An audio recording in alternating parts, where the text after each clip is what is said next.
already had a tentative thumbs up from the markets. Spain's borrowing costs fell in a debt auction on Tuesday, but he may have a less benign welcome from the public. He wants to slash the country's deficit by 16.5 billion euros through public spending cuts, and that's just the start of it. So can he get his austerity measures through? Let's find out from Professor Antonio Moreno, who is Associate Dean of the School of Economics at the University of Navarra, and he joins us from Pamplona. Thank you for joining us today.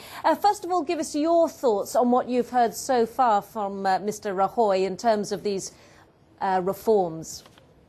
I think that these reforms go clearly in the right direction, in the sense that they tackle the main issues of the economy, such as deficit reduction, then labor reform, and financial sector reform. So they are going the right direction, but now they have to be more concrete about the specific details, and then we will see. But I guess we're hopeful right now.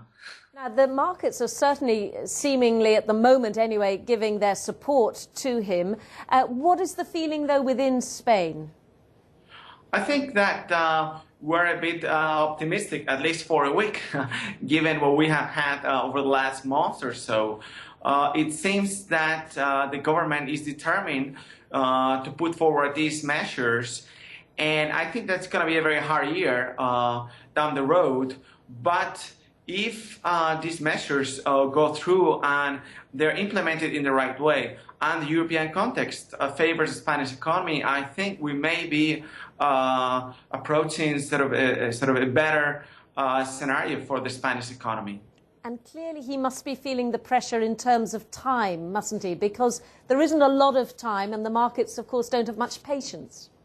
You're exactly right. I think the labor reform, for instance, he said has to be done within the next 3 months or so. I think the most important time of his mandate is going to be the next 6 months. I think that's very clear. That's the time where labor reform and financial sector reform has to go through, and he cannot skip that. Otherwise, I think he will fail.